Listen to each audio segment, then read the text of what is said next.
Hey guys, I'm back, welcome back to the channel, and welcome to the first ever game review on this channel. In today's video, I'm going to be taking a look at a game franchise known for its mysterious and massive lore, frequent jump scares, and iconic characters. A game franchise so popular in the horror video game genre that it's very difficult to think of a time before it existed, Five Nights at Freddy's. FNAF made a return very late last year with its new game Security Breach, which has been taken over YouTube, which, by the way, can I just say that game looks absolutely terrible in my opinion.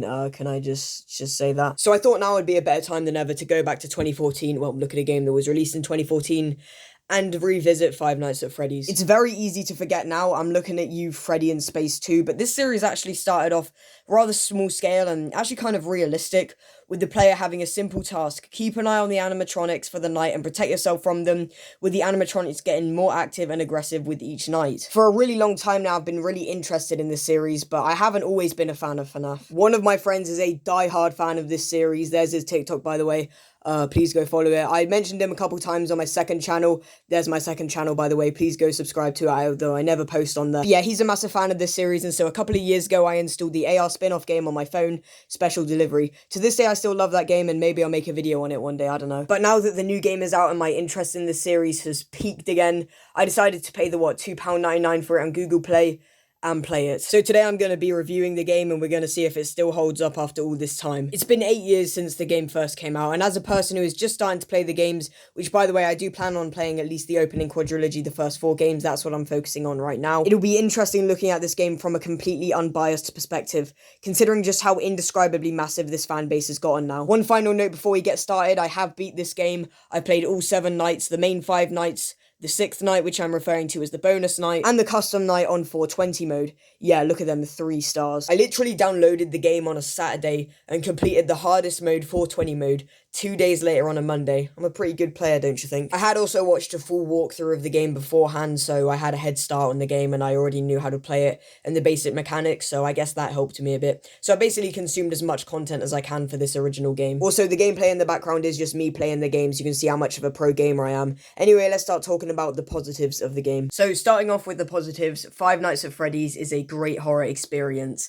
It's very unique. There isn't really anything like it other than, its sequels and its, spin-off games and stuff like that. The game is masterful at building suspense, especially how the game gets harder and harder with each night. The game is very long, but it's never boring, especially with the game's difficulty slowly progressing. And once you get to the final few nights and there's so many animatronics you need to keep an eye on, and so much stuff you have to do, it never feels annoying or frustrating. The massive pressure and stress that comes at the end of the game is not annoying or frustrating by any means, in my opinion. It's thrilling, it's exhilarating.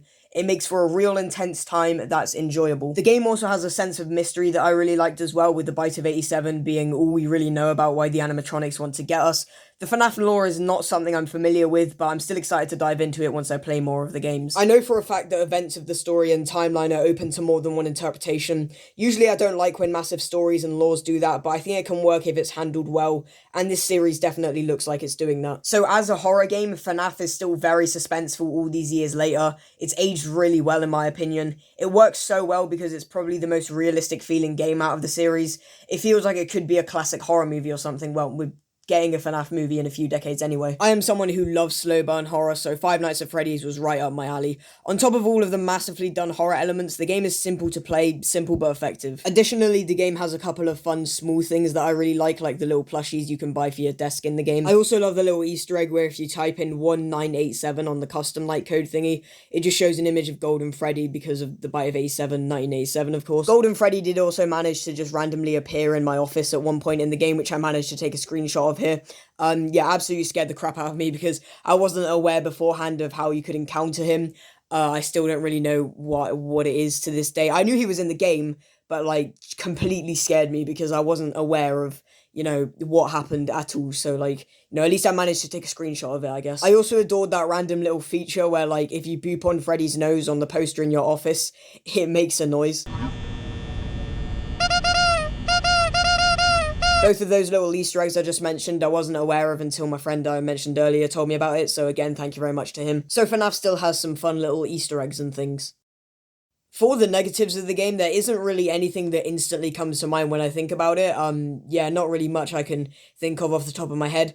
But FNAF is a long game, as I mentioned earlier. I think it's probably a good game to play in like breaks and stuff, rather than one whole session. As I said though, I did play the game relatively fast so I could make this video. One other thing I don't really like is that there is no tutorial for the game before you play it, meaning that you have to learn the game mechanics yourself if you haven't watched a tutorial beforehand, which isn't particularly convenient when you have a bunch of what are essentially weeping angels from Doctor Who to keep an eye on. Overall, I think all of this adds up to make Five Nights at Freddy's a truly great horror experience. It's very unique and I thoroughly enjoyed playing this one. The atmosphere is chilling, the sound design and visual design is all spot on for a horror game. The jump scares become less scary over time, but I still think there are some fantastic ones, such as Bonnie and Chica's jump scares. Overall, I would rate Five Nights at Freddy's a 9.5 out of 10. I think it's a really great horror game, and answering today's question, does it still hold up today?